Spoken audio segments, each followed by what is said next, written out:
Hello friends, ओसो coding के channel पर आपका हार्दिक स्वागत है। दोस्तों, आज इस लेक्चर में हम बात कर रहे हैं जावा के एप्लीकेशंस के बारे में। क्योंकि हमने देखा है कि जावा बड़ी स्ट्रांग, बड़ी पावरफुल लैंग्वेज है और 3 बिलियन से ज़्यादा डिवाइसेस आज भी जावा पर काम करती है, जावा इनेबल्ड है। इतना बड़ा मार्केट शेयर, इतनी स्ट्रांग कैपेसिटी के बाद फिर भी हम जब डिस्कशन करेंगे तो उसके एप्लीकेशंस को नोटिस करेंगे कि लगभग हर एरिया में जावा की अपनी यूटिलिटी है, जावा का अपना इंटरफेयर है। तो देखते हैं हम कौन कौन से इंपॉर्टेंट एप्लीकेशन है जावा के। सबसे सिंपल जो शुरुआत होती है डेस्कटॉप एप्लीकेशन की।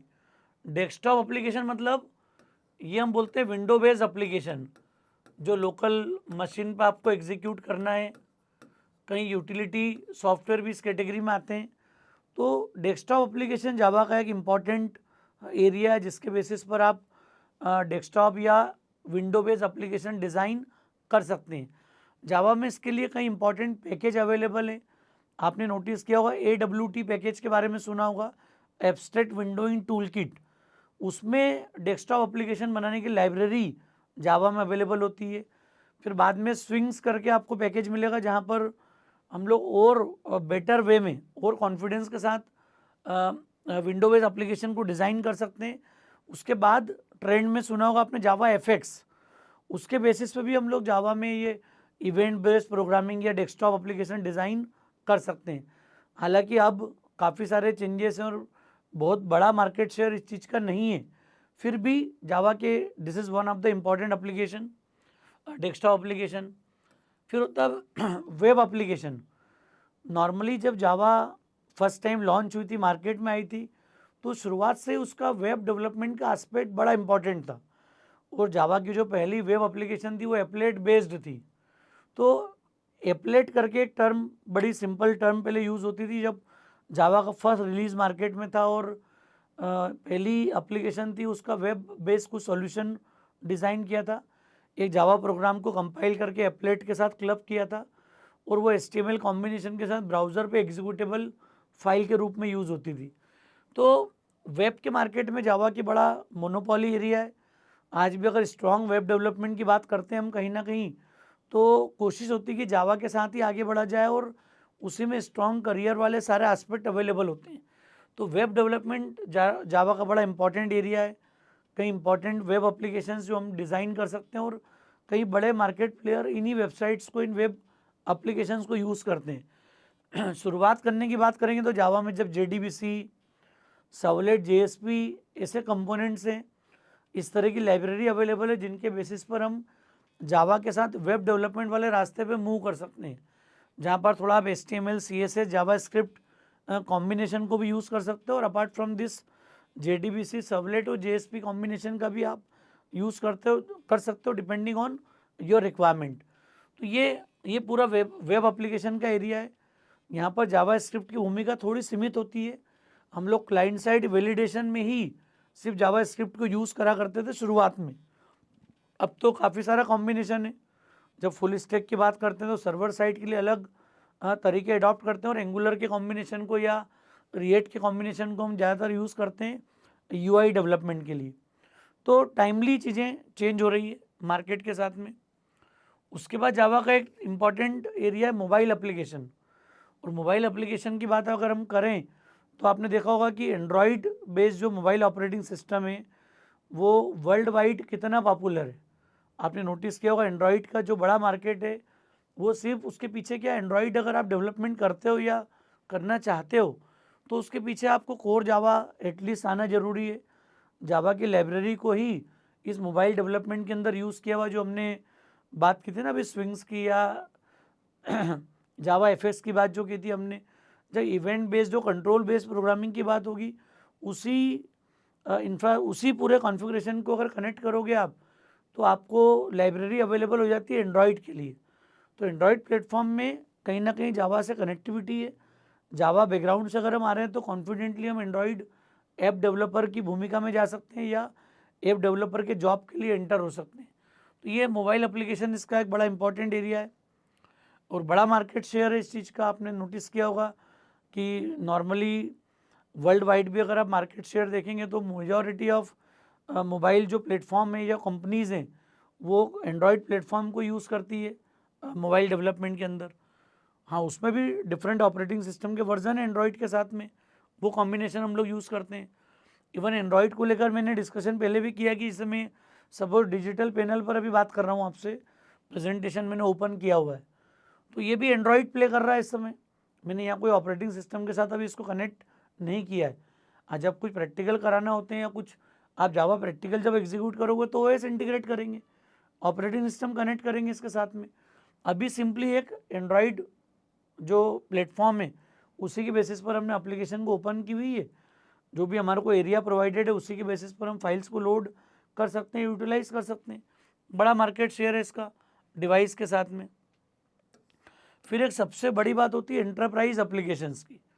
एंटरप्राइज एप्लीकेशन से मतलब क्या हो गया, जितने भी बड़े प्रोजेक्ट्स हैं, बैंकिंग डोमेन में हो, फाइनेंस डोमेन में हो, डिजिटल के अंदर हो, इनको जब आप नोटिस करोगे तो आपको दिखेगा कि इससे related applications majority of cases में जावा बेस पर ही बने हुए हैं। इन्हीं को हम बोलते हैं जावा एंटरप्राइज एप्लीकेशंस। तो एंटरप्राइज एप्लीकेशन का मीनिंग क्या हो गया कि जहाँ पर हम कंप्लीट फुल एप्लीकेशन डेवलपमेंट की बात करते हैं, कंप्लीट जावा आर्किटेक्चर को अडॉप्ट करते हैं, जिसमें डेटाबेस की अपनी लेयर होगी, यूआई की अपनी लेयर होगी, माइक्रो सर्विसेज बेसिस पर चीज़ें कंपोनेंट आपको लिखना होंगे। यहाँ पर कई सारे लेटेस्ट फ्रेमवर्क मार्केट में अवेलेबल है जिनके बेसिस पर आप एंटरप्राइज एप्लीकेशन डेवलपमेंट में एंटर हो सकते हैं। तो वो आप चाहेंगे तो स्प्रिंग बूट पे आप काम कर सकते हैं, spring hibernate, spring boot hibernate combination, micro services की बात कर सकते हैं, रेस्ट एपीआई की बात कर सकते हैं। तो ये बड़ा एरिया है।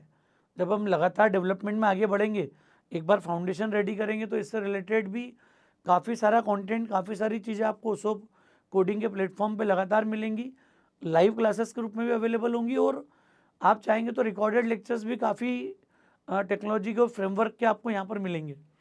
तो ये दोस्तों बड़ा कोर 4 एरिया था जिसमें डेस्कटॉप वाला रोल समझ में आ रहा है, विंडो बेस्ड वाला एरिया है जहाँ पर AWT, स्विंग्स या जावा FX का रोल होता है। वेब डेवलपमेंट की अगर बात करेंगे, वेबसाइट डेवलपमेंट की बात करेंगे तो बेसिक HTML, CSS, जावा स्क्रिप्ट के साथ आप क्लब कर दोगे JDBC, सर्वलेट, मतलब सर्वर साइड एप्लेट्स। सर्वर साइड पर अगर आपको अपने कोड को, कंपोनेंट को एग्जीक्यूट करना है तो आप वेब सर्वर को रिक्वेस्ट भेजेंगे and web server will generate the response. तो this is one of the important application Java का। इन मोबाइल एप्लीकेशन की बात हो गई, that is J2ME platform, micro devices Android platform. तो ये बहुत बड़ा मार्केट शेयर है इसका। आज भी हमने मतलब समझा होगा, देखा होगा कि आज भी कई बड़े रिनोन ब्रांड मोबाइल डेवलपमेंट के वो आज भी J2ME प्लेटफॉर्म पे काम कर रहे हैं, जिसमें सैमसंग, नोकिया जैसे ब्रांड भी शामिल है। तो ये बड़ा इन्वायरमेंट है, बड़ा स्कोप है इस पूरे एरिया के साथ में। इंटरप्राइज अभी हमने डिस्कस किया कि जब बड़ी एप्लीकेशंस की बात करेंगे, बैंकिंग डोमेन की बात कर रहे हैं और डिजिटल की बात कर रहे हैं हम लोग, तो जब भी एंटरप्राइज लेवल पर कुछ आपको इम्प्लीमेंट करना है तो जावा वहाँ पर बड़ा स्ट्रांग रोल प्ले करती है, और काफ़ी सारे अवेलेबल फ्रेमवर्क हैं जिनके बेसिस पर हम काम कर सकते हैं, जो भी हमने डिस्कस किए हैं आपके साथ में। इसके अलावा भी जावा का मार्केट शेयर है। आप big data analysis, Hadoop big data combination पे काम कर सकते हैं यहाँ पर। तो जब भी मतलब इस पर्टिकुलर एरिया में बात करें तो डेटा एनालिटिक्स वाला जो रोल है वहाँ पर भी जावा अपना स्ट्रॉन्ग इंटरफेयर रखती है, और ऐसा ही बिग डेटा एनालिसिस के साथ में आपको बिग डेटा और हडूप वाला जो कॉम्बिनेशन है उसको आप कहीं ना कहीं यूज़ कर सकते हो, और जावा में भी उस लेवल की एप्लीकेशन बना सकते हैं जो आपको डेटा एनालिसिस वाले एरिया में स्टेब्लिश जॉब दे सकती है। तो ये एक बड़ा एरिया है। साइंटिफिक रिसर्च वाला एरिया है एप्लीकेशंस को लेकर, मतलब अगर आप देखेंगे तो साइंटिफिक और रिसर्च वाले एरिया के अंदर भी जावा का ज़बरदस्त इंटरफेयर है, काफ़ी स्ट्रॉन्ग डेवलपमेंट है इस एरिया के साथ में। IoT वाला एरिया, हालांकि IoT के साथ C++ का इंटीग्रेशन ज़्यादा होता है, कुछ हद तक पाइथन का भी इंटीग्रेशन है इसके साथ में, बिग डेटा में भी यही रोल है। पर ऐसा नहीं मान सकते कि जावा इस एरिया में उतनी कैपेबल नहीं है, उतनी परफॉर्मर नहीं है। जावा के साथ भी ये सारी चीज़ें पॉसिबल हैं, इम्प्लीमेंट होती आ रही हैं। हाँ, ये हो सकता है कि मार्केट शेयर वाइज कोई वेरिएशन इनमें आ सकता है, पर जो मैंने पहले 4 फीचर डिस्कस करे वही बहुत सिक्योर्ड, बहुत बड़ा रोल प्ले करते हैं जावा में करियर प्रॉस्पेक्ट को लेकर। गेमिंग एक बड़ा इंपॉर्टेंट एरिया है।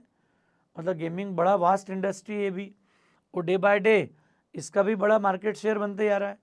तो this is also one of the important application for Java. तो दोस्तों ये हमने शॉर्ट में भी डिस्कस किए कि जावा का एरिया कौन सा है, किन स्पेसिफिक एरिया में हम किस तरह की एप्लीकेशन डिज़ाइन कर सकते हैं, कौन सी टेक्नोलॉजी जावा से रिलेटेड होगी जो हम इन एरिया में यूज़ करेंगे। तो मुझे उम्मीद है एक छोटे से लेक्चर के रूप में हमने इन सारे पॉइंट्स को डिस्कस किया है। चूँकि अभी हम बिगिनर लेवल पर मूव कर रहे हैं, तो मैंने बहुत ज़्यादा बातें अभी इसके साथ में कवर नहीं की है कि कौन से प्लेटफॉर्म के साथ किस तरह की एप्लीकेशंस मार्केट में हैं अवेलेबल जो कि जावा इनेबल्ड हैं। अभी एक बिगिनर लेवल पर आपको क्लैरिटी डेवलप हो कि अगर मैं जावा के साथ अपनी जर्नी शुरू करता हूँ तो मैं इन सारे एरिया में, चाहे वो विंडो बेस्ड हो, वेब बेस्ड हो, डेस्कटॉप सॉरी माइक्रो मतलब मोबाइल एप्लीकेशंस हो या फिर एंटरप्राइज एप्लीकेशंस हो, हर एरिया के अंदर हम कहीं ना कहीं अगर जावा को कैरी करते हैं, जावा के साथ आगे बढ़ते हैं, तो हम एक सिक्योर्ड करियर को ऑप्ट कर पाएंगे और कहीं ना कहीं उन कंपनीज़ को क्रैक कर पाएंगे जिनमें उस तरह के जावा डेवलपर्स की नीड होती है। तो दोस्तों मुझे उम्मीद है ये एक बेसिक डिस्कशन था, सिंपल शुरुआत है जावा के एप्लीकेशंस एरिया को समझने के लिए। मुझे उम्मीद है लेक्चर आपको क्लियर हुआ होगा। लेक्चर ठीक लगा हो तो फ्रेंड्स को ज़रूर शेयर कीजिएगा। ओसो कोडिंग को अगर आपने सब्सक्राइब नहीं किया है तो मेरा रिक्वेस्ट है चैनल को सब्सक्राइब जरूर करें। Thanks a lot.